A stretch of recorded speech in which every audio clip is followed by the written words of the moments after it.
So I came to the boat yesterday, been painting all last week, came to the boat yesterday, sat down on the side,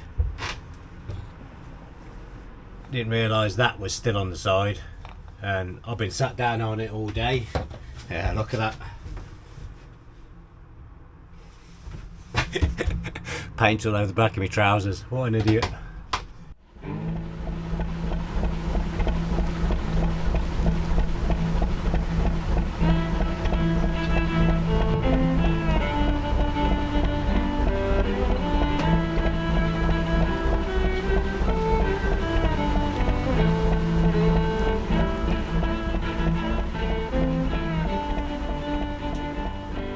Hi, welcome to Narrowboat Pressure Jet. My name's Steve Tyrrell. More work in the boatman's cabin at the back. The bed box is almost finished now. Just done a few more bits to it, put a couple of knobs on it. Did the slats in the bottom as well. I haven't managed to get round to doing the slats for the bottom and the top of the box, but I'll get round to that. There's no rush for that. Also in the video I'll explain the reason why I use slats and not just a solid board. So we'll get straight into the video. Hope you enjoy. If you do, all the usual rubbish, like, comment, subscribe, share, whatever you want to do. And we'll have a little chat at the end when I've shown you what I've done so far. Okay, catch you in a bit.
I think that looks jolly good.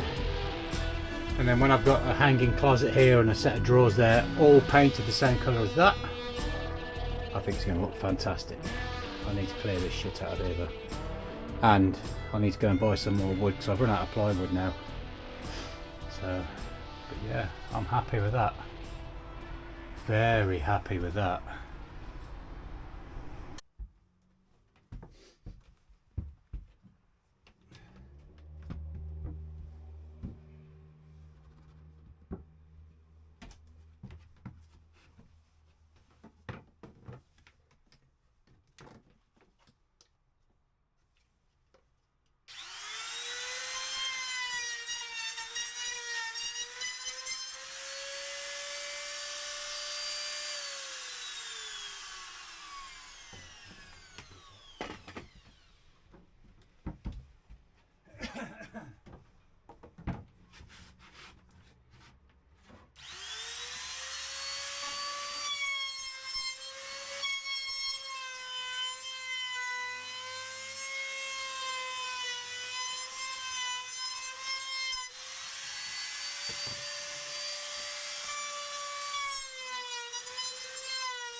Right, so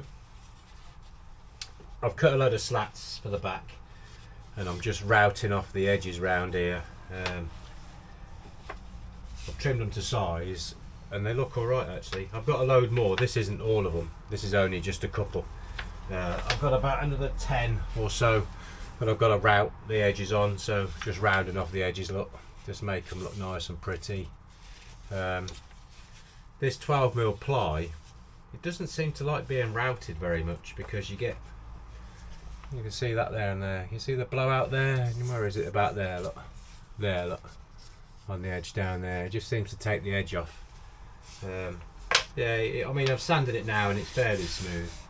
And you're never going to be skin to skin, but I still don't want any sharp edges to pull me cushions, you know what I mean? Pull the edges on my cushions. So I might end up, I was going to leave them plain wood, but I think I'll probably end up painting them because once I've painted them I can sand them again and that takes all the sharp edges away then. So I might end up painting. Right, do a bit more routing and then we'll put the slats in and screw them down. Oh.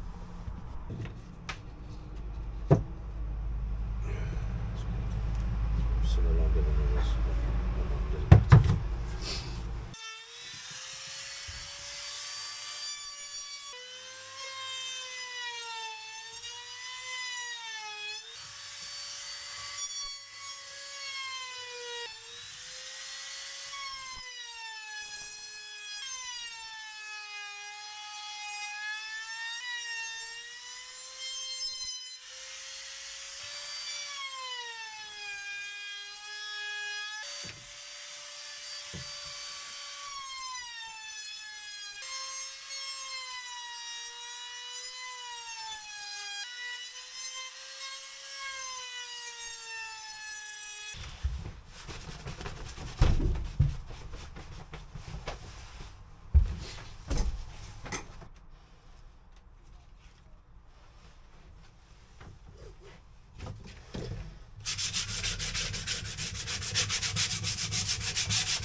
Before I go any further, I think I better have a tidy up and vac the floor because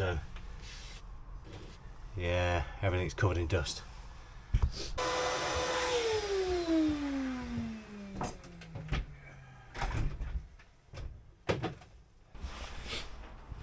So I think I'm going to go for that spacing. How's that look? Bit of a spacing like that. Perhaps have that much of a gap between each slat. It's either that or that sort of gap. Let me just push them up. Let me just shove them up. So, hang on, put you down a second. Let me put you down a second. Oh, you're falling over. Hang on. Right. So if I just shove these up for a second. So it's either that gap there, which is done with this bit of wood, which is 18mm, or it's that gap there, which is just an offcut of a 12. So I think if I do 18mm, I don't think I'm going to have enough. And the reason why I've got slats is because when you sleep, you sweat, and that sweat doesn't always go upwards. A lot of it goes downwards into your cushion. It goes through your cushion and it sits on the bottom here. So during the day when we're not using the bed, the cushions stand up inside the box. They'll stand upright in there with your bed gear. And if there's a slats, if you've got the slats in there, it allows airflow, and any moisture or sweat or whatever out your body and your cushions and then your quilt can evaporate up. It's going to be the same for this floor as well. There's going to be slats in that or holes in that to allow airflow. And then if you look at the very top of the box there as well, there's a gap there at the top to allow it. And it's all to allow airflow through the bed to allow your bed gear to dry out. That's the plan. I think I'm going to go with this one, that gap, and see what happens. I may have to put a bit of a reinforcement in the middle, because when you put a bit of weight on there, they do flex a little bit, but that's only going to have your feet there, isn't it? So, you know, I don't know, we'll see. Yeah, we'll have a play with it, and I'm going to do this for now, put a couple in, screw them down, see how I feel, and then we can always unscrew them and put them somewhere else if we don't like them, can't we? Right.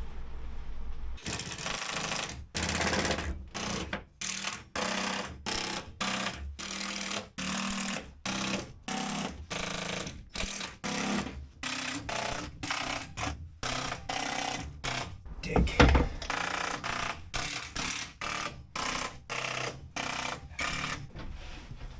Bed slats in. That was a pain, but they're in now. Job done. Yeah. Need to think about what I'm going to do up here next. Yeah. But you know, right. Onwards and upwards.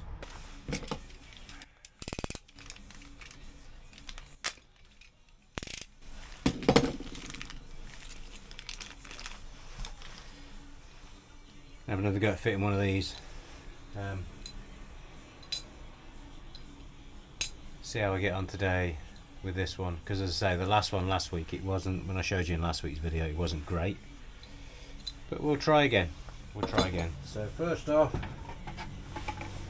we have the board, and I've marked on here somewhere there, it needs to go to this part. So this is the end of the board here that you can see from under the step.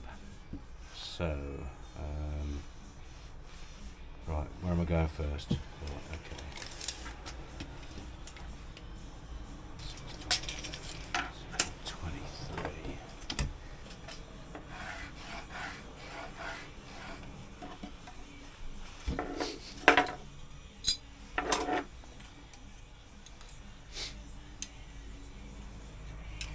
So I want this to be the width of the thing away from, or the length of the thing away from the edge. So technically it's that far, so I want it to fit here basically. So if I measure this up now, I can mark that across. I know that's the top now, that's the top edge. So I can move that across and mark it. So that's the top edge. So we've got a mark on the board now, not that you can see it very well. So we're 5 centimetres wide. See the line there.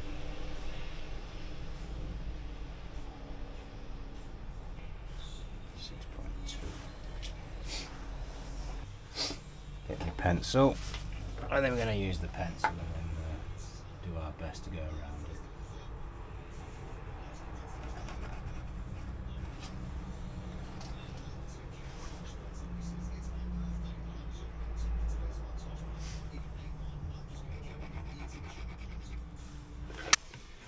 So I've got my board. The good thing, right, quickly, good thing about having holes like this, like that, in my things, in my bench, is that I can put my clamps through them and clamp wood to the bench, and that holds that tight now. That's a good reason for having holes in your bench, under your cushions. Use it as a workshop, a stand for your workshop. Right, let's just get the blade changed in this. Now I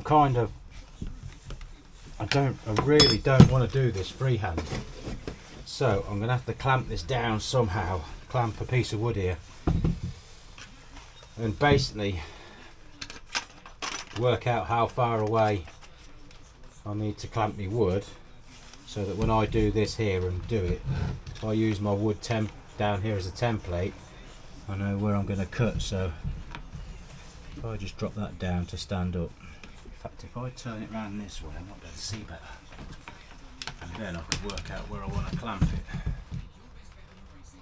Got another clamp here, let's grab another clamp.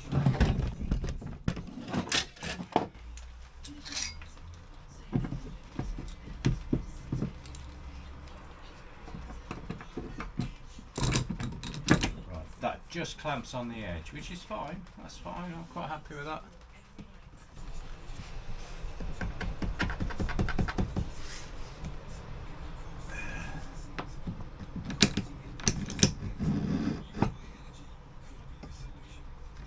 Right, that shouldn't be too far out, I don't think. Let's play ball.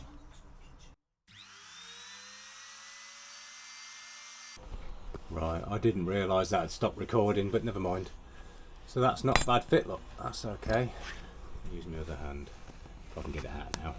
Oh, I can't get it out. Oh, it's that good of a fit, I can't get it out. Right. There you go. So, that's a nice fit in there now. Width-wise, there's a bit of a play. And then lengthwise there's a little bit, in fact lengthwise that's quite tight, but widthwise there's a little bit of play, but I'll put some black gook in there and that'll disappear. So as you can see, the bottom of this now has a bit of a bump, so we now have to route out that bump there. So the deep bit needs to be that way, and then that'll match the one I've already got down. Okay, so we need to get rid of all this area just here, sorry. So that needs to be routed out, the back end bit there. Okay, let's have a go at that. Let's have a play at routing that out. This will be fun.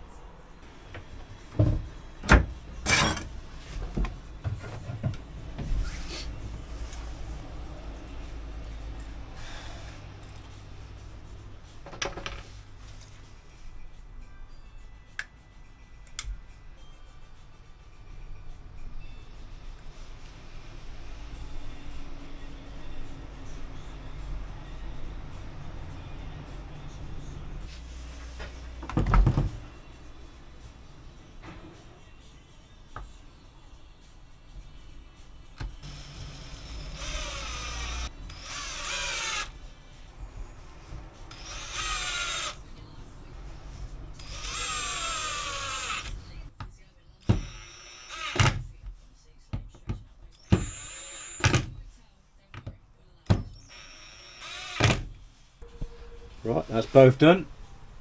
There's the one I did before, there's the next one, and the next one. So they look alright. Give it a couple of days for that sealer to dry, and then I'll pull the tape off, see what it looks like. Okay, lovely, lovely.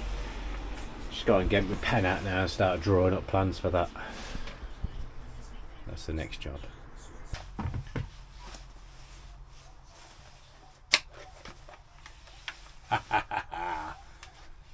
So I bought the new bits. They're fantastic, look. Very posh, very nice, very posh, very nice. So we can get rid of the falling out one and use a locking clippy in one. Right. Let's see how deep we can go with this knob.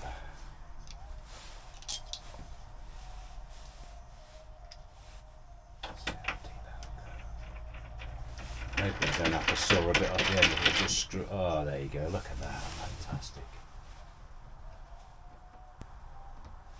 Oh wow, that's awesome. That's really nice. I like that. And that's all because this door's a bit of a tight fit, and you need a knob to open it. Right. Let's go fit the knob on the other side, shall we? Knobs. Knobs, knobs, nice size handled knob. Just a nice handful knob. Right, that's the 4 knobs on there done. One's at the top as well. Oh, they look really nice. They're okay. They look good. I like them. I like them. I didn't originally want knobs, but you know, can't beat a good knob. Right, that's the knobs fitted.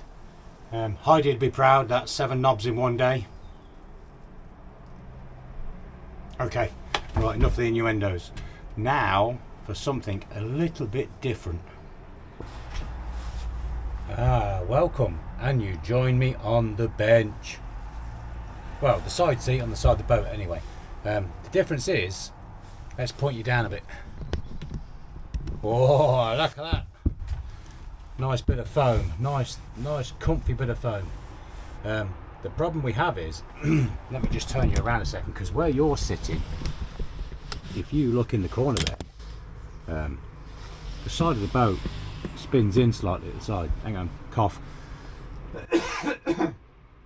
Oh, excuse me. Right, so the side of the boat cuts in, and these are pre-made cushions that are 2 foot wide and however long we measure them. So that bit here, just this corner here, I'm going to make a template out of cardboard, sit it on top of the cushion, and then try and cut the cushion. And then at some point in the next couple of weeks, me and Lady PJ, well, say me and Lady PJ, Lady PJ is is going to try and cut the cushions for this. So yeah, that'll be fun. But I'll turn you around again, make you feel sick spinning you around all the time. So I am going to record some of this of making the cushions. However, the amount you get to see, I'm not too sure, because it all depends on how much Lady PJ wants to be seen on the film. So you might see her hands, but you may not see her face. Okay. Did I say I was going to show you with the template on top? Yeah, I got carried away. Made the template, cut the foam, put the bag back on, just realised didn't record any of it. But yeah, there you go. That's not too bad, is it?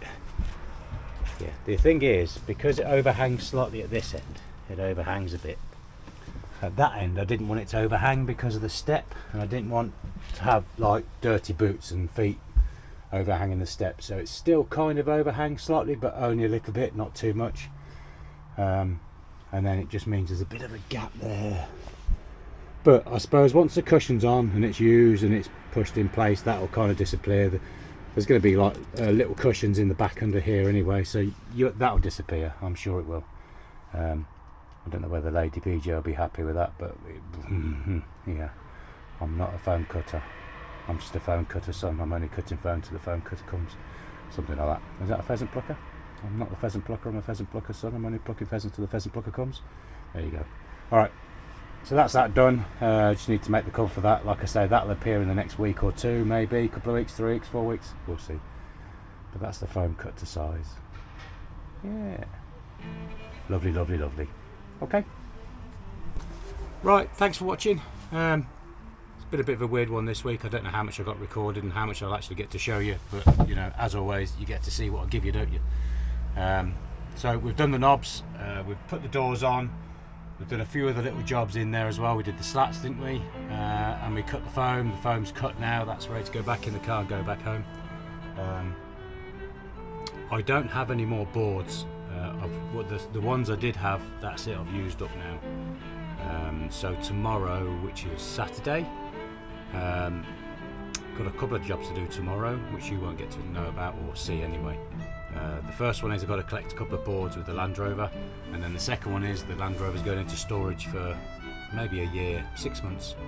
So there's a friend of a friend got a barn, he does storage of classic cars. So the Land Rover, the 130, the big green one, that's going into storage for 6 months, maybe a year. I think I'm going to put it in for a year, or I'm going to buy a year's storage, and then I'm going to decide what I'm doing with the Land Rover after that. I think it'll probably end up going for sale. If anybody comes in now and says, oh, I'll give you whatever, then I'll sell it. But it's quite a restricted market because it's quite a valuable car, and it's worth about 20 grand. So if I can get about 18, I'd be happy with 18, you know, so, but we'll see. Alright, take care of yourselves. As always, like, comment, share, subscribe, all the usual crap. If you don't want to, don't bother, it doesn't matter. But if you have that one friend that you think may like this video, pass it on. More than appreciated that, thank you. Alright guys, see you in the next video. Take care, see you soon.